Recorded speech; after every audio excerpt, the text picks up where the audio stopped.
And today we have Tar. Before this video review begins, I want to give a quick shout out both Belcourt, that's where I went, and also the production company that brought us this film, Focus.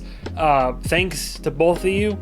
Thanks in general. I was able to, because I'm a member of the Belcourt, get an early access showing to Tar. I believe, a week before it's supposed to come out. Thank you very much for the invite, the free passes, and here is a free review, I guess. I gotta say, from the word go, this film fascinated me. The very first teaser that showed up in theaters was, it's something that's not even necessarily in the film. It's just a visual with Cate Blanchett, and there's like smoke and all this, and there's some back voice narration, and you're like, what the fuck? And I was intrigued. And then even the trailer dropped. And even after the trailer dropped, it still did a great job of not really telling you what's going on.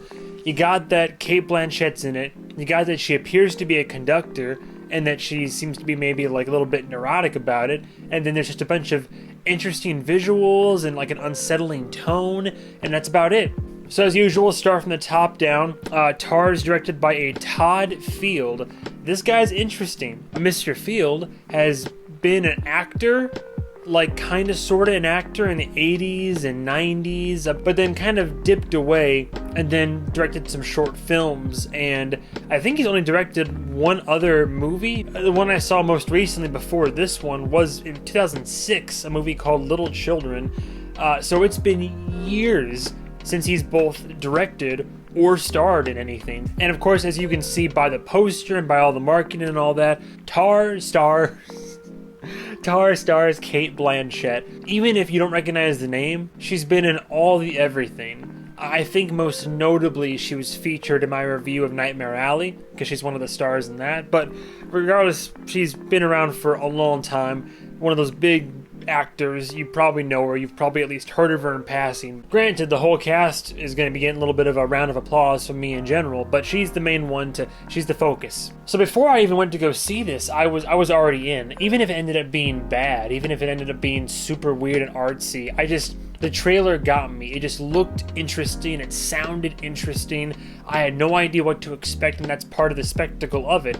Big name, a movie that's being advertised in theaters across the nation, not just art house theaters. And then I think I saw like a short list of possible films that are up for Best Picture nomination, and I saw Tar pop up on that list. I guess this must be, at the very least, a pretty good film. Tar was kind of what I expected and also not what I expected. I like how throughout a lot of the film, the direction and the shots and how there's no fancy, schmancy, crazy camera angles or cinematography, but it's so well done. I like how throughout this film, a lot of times, a lot of the shots, you can read into them more, both in the actors and how they're looking, how they're reacting, what they're saying or not saying, as well as the environments and the use of environments and different stuff going on in the foreground and background. It's never too busy like a Wes Anderson film, and it still provides a sort of like feast for the eyes, for lack of a better term.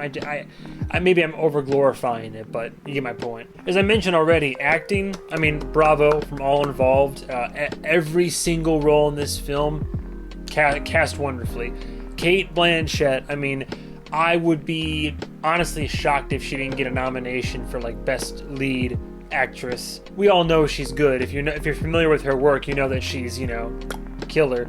But my God, yeah, she makes this film almost less of a film and more of a character study, honestly. But she anchors this film, and all the immediate supporting cast and even ancillary characters, everybody brings their A game to this. It's something that I loved a lot about this film that, funny enough, the previous review I did for Amsterdam, that film severely lacked this, full of subtlety, just in terms of how the narrative plays out. You get some stuff from mild exposition, but it's often stuff that you have to figure it out, but you can easily figure it out. Or even sometimes you got to kind of like make some leaps in logic, or you got to kind of investigate the narrative as it's unfolding, and then you piece together certain aspects of it.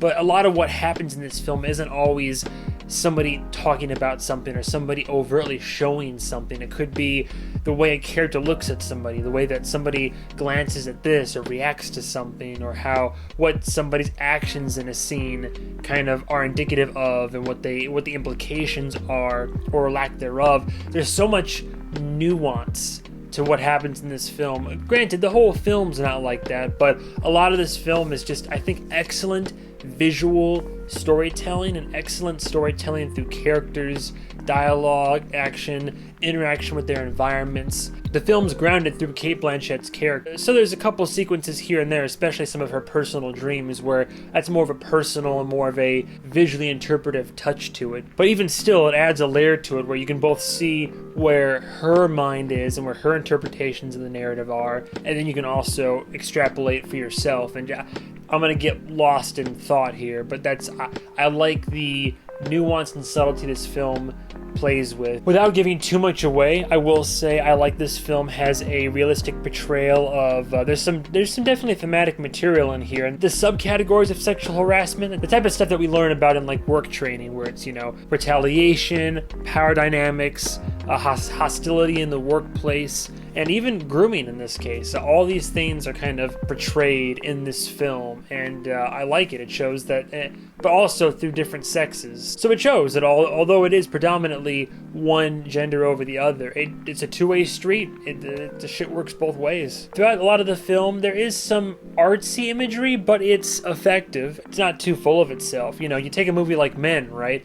Great first two acts, then you have the third act that just gets a little bit too big for its britches.